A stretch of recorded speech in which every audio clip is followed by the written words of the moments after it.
Fala pessoal, tudo bem? Eu sou Alexandre Ambrosim, bem-vindos ao canal Apollo Fisioterapia. Esse vídeo vai mostrar para vocês como que a gente deve ventilar pacientes com doenças obstrutivas. Paciente que está em ventilação mecânica é um grande desafio aquele paciente que tem doenças obstrutivas. Então se você quer aprender algumas dicas para ventilar melhor esse tipo de paciente, fica comigo até o final desse vídeo. Aproveito para te pedir, curte o vídeo, se inscreve no canal e também aperte o sininho para receber notificações de que novos vídeos estão aqui no canal Apollo Fisioterapia.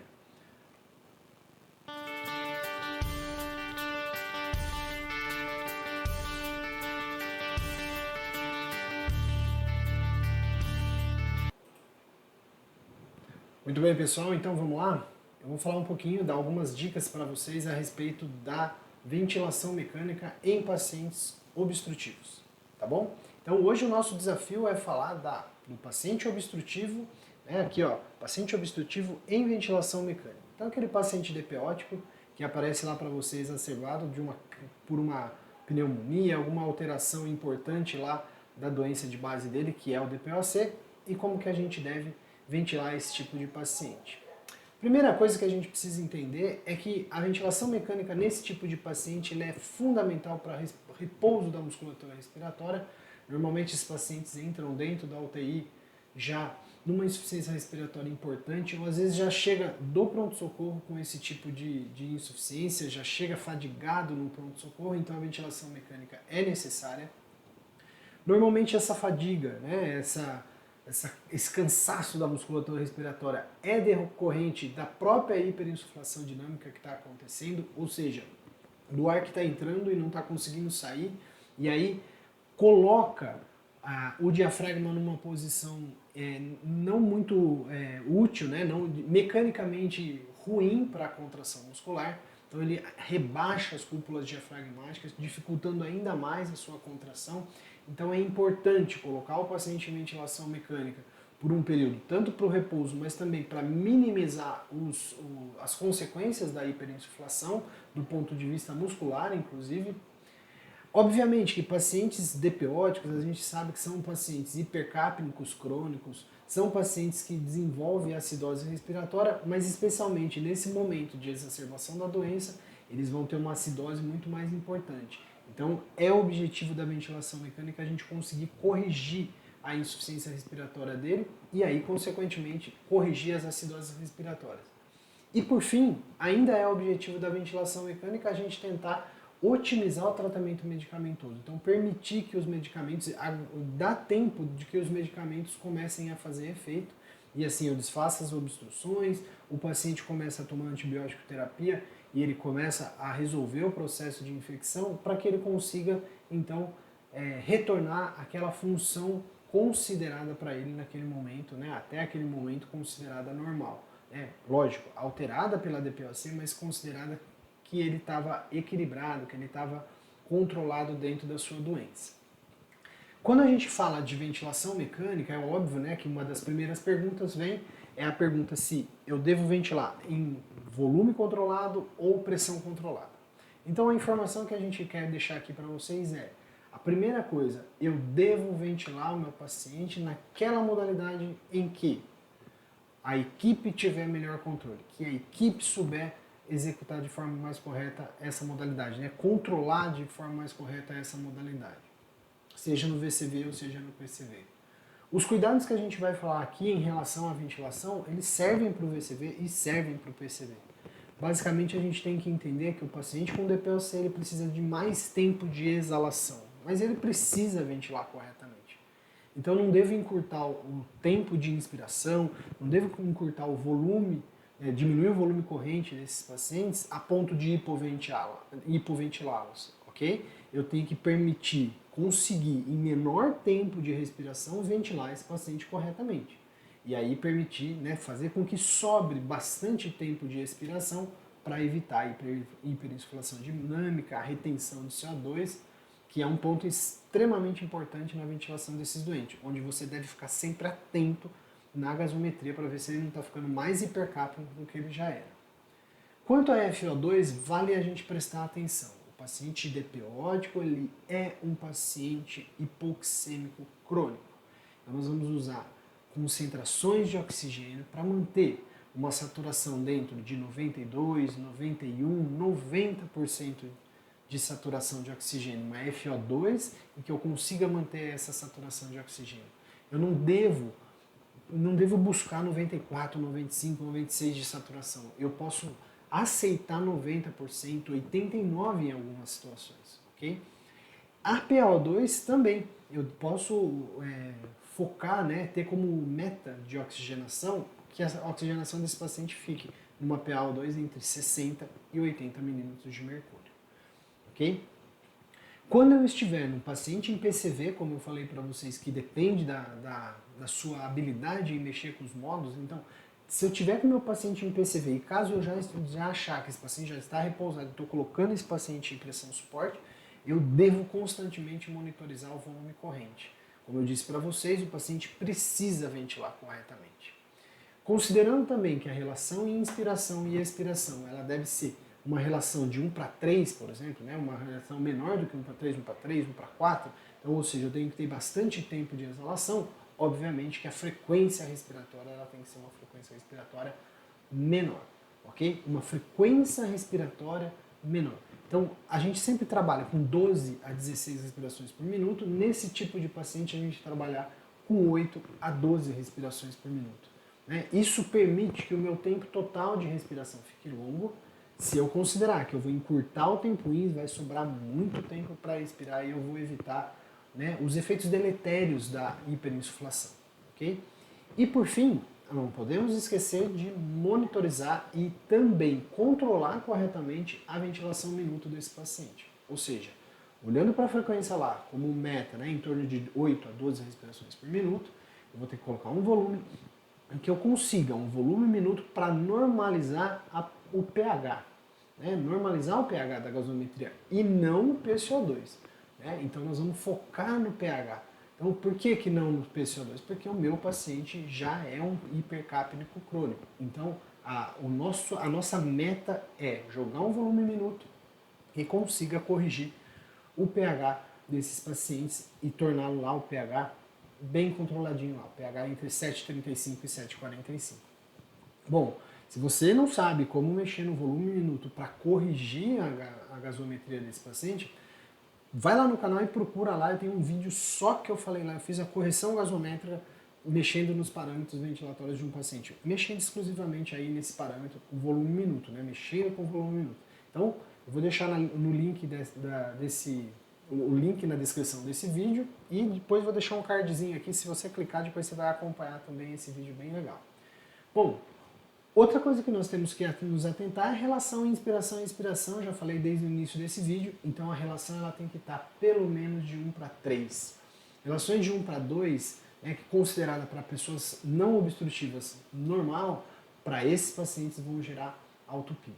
Né? E quando eu estou no VCV, existem vários parâmetros que vão alterar a relação, ou seja, frequência respiratória, que a gente já falou tem que estar de 8 a 12, o próprio volume corrente e olha, o fluxo vai ser responsável por mexer com essa relação. Então, qual que é a nossa dica aqui? O fluxo ele tem que estar o mais alto possível para que eu tenha um tempo curto de inspiração. Mas o volume ele tem que estar adequado. Para quê? Para gerar um volume minuto e corrigir o pH. Lembra disso? Acabei de falar isso na imagem anterior, na apresentação anterior. Ok? Quando eu estou com um paciente em PCV, obviamente que no PCV eu vou ter que ficar atento. Quanto que eu estou colocando de pressão de distensão, quanto que eu estou colocando pressão controle, e aí eu vou regular o meu tempo INS. Lembrando, regule o tempo INS o mais longo possível a ponto de você aproveitar tudo aquilo que eu estou querendo de volume. Né? Então, óbvio, vou colocar um tempo INS longo, para conseguir zerar a curva de fluxo, isso é sinal de que eu estou entrando em equilíbrio das pressões. Porém, eu preciso lembrar que se esse volume estiver muito alto em relação àquilo que eu quero para volume minuto, aí eu posso diminuir essa pressão. A relação ela vai ser diretamente controlada pelo tempo INS e pela frequência, então eu vou regular esse tempo INS que aparece aqui embaixo, eu vou regular ele para garantir que a relação fique de 1 para 3. E por fim, o tempo INS, então eu vou trabalhar com o meu tempo INS. O tempo INS 0,9 a 1,2 é considerado o tempo normal, mas na verdade eu vou controlá-lo baseado na relação inspiração-expiração que esse paciente está fazendo, ok? E aqui está um exemplo para vocês. Vejam lá, ó, se eu conseguir garantir que a relação está menor do que 1 para 3, ou seja, 1 para 3, 1,1, 1 para 4, 1 para 5, não sei, tanto faz. Vejam só, se a minha frequência estiver em 8, eu teria um TTOT de 7,5. Então eu poderia chegar com um tempo INS até de 1,8. Agora, se a minha frequência estiver em 12, o meu TTOT é 5 e a minha relação meu tempo INS poderia ser de 1,25. Essa é uma ideia, né, de considerando tanto a relação de 1 para 3 como a frequência como considerado o normal com o paciente DPOC, seria o tempo INS que você poderia usar. Preciso usar tudo isso de tempo INS? É claro que não. Eu posso usar o tempo INS, é aquele tempo que eu consigo gerar o volume que vai garantir que eu corrijo o pH na gasometria e vai garantir que o meu paciente, inclusive, não apresente assincronia e não apresente autopic. Até porque a relação, essa aqui, ó, a relação 1 para 3, é uma relação, é uma base, é um norte, uma diretriz que a gente começa a ventilação. Se 1 para 3 não for suficiente, eu precisar diminuir ainda mais, por 1 para 4, por exemplo, você vai ter que mexer no tempo INS, mas você não pode esquecer de ventilar corretamente esse paciente. Por fim, um ponto muito importante da ventilação de pacientes obstrutivos é a monitorização da curva fluxo-tempo. Então, também fiz já alguns vídeos falando da monitorização gráfica, fiz uma live falando disso. Então, você que trabalha com ventilação mecânica deve saber olhar para gráfico. O gráfico ele te traz informações importantes em relação do que está acontecendo com o seu doente, tá bom? Então a gente precisa observar, por exemplo, no gráfico fluxo-tempo, se o meu paciente está expirando totalmente. Se ele não estiver expirando totalmente, o que está acontecendo com ele? Esse paciente está hiperinsuflando. Então aqui, ó, uma simulação, né, um exemplo, olha lá, o meu paciente, ele tem, ó, um quadro de, ele consegue inspirar, porém, olha lá, ele não expira totalmente. Isso é sinal de que esse paciente está fazendo hiperinsuflação dinâmica. Então atenção na curva fluxo-tempo, porque ela é um indicativo de que o paciente está fazendo autopip. Além do que, você pode medir o autopip em alguns ventiladores. Então fazer pausa expiratória para conseguir medir isso lá no paciente que é obstrutivo. Então veja, quando você detectar que seu paciente tem autopip, a gente pode usar inclusive o PIP extrínseco, né, o PIP do ventilador mecânico, para combater o autopip. Como é que eu sei que eu estou combatendo o autopip nesses casos? Vejam lá, se o meu paciente está em VCV, eu vou monitorizar a pressão de platô. Coloquei PIP, pressão de platô está diminuindo, é sinal de que eu estou desinsuflando o meu doente.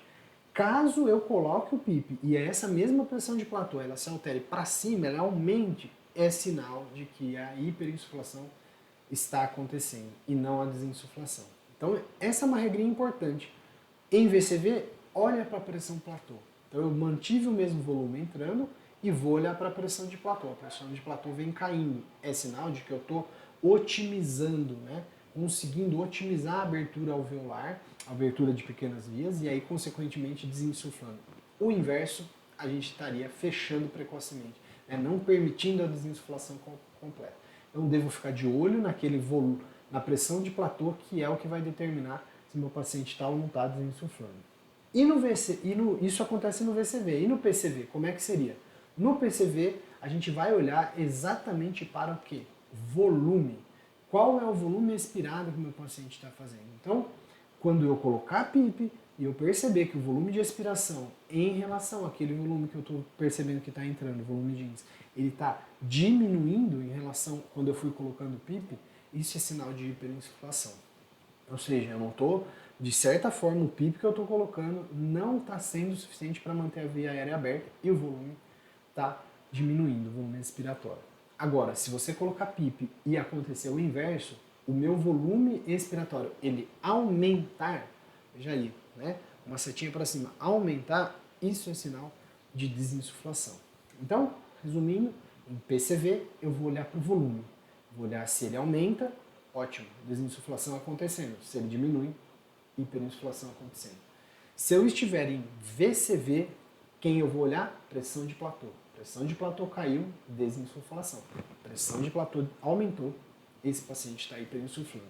Então uma dica muito importante aí, para quando você for jogar PIP, usar PIP no paciente obstrutivo, essa é a dica que fica aí para você não esquecer quando esse paciente estiver nesses dois modos ventilatórios. Usando o PIP, você consegue monitorizar.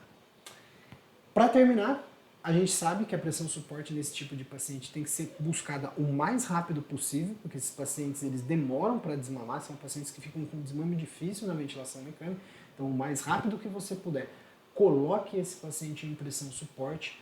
Tenha atenção qual é o valor que você vai colocar de pressão suporte, não coloque valores de pressão suporte muito alto, porque isso vai gerar muito volume. Se você gerar muito volume, esses pacientes vão acabar hiperinsuflando, ok? E mais uma vez, já que aqui eu não controlo o tempo ins diretamente, eu tenho que dar um jeito de diminuir esse tempo ins. E aí o que eu vou mexer? No fluxo de ciclagem.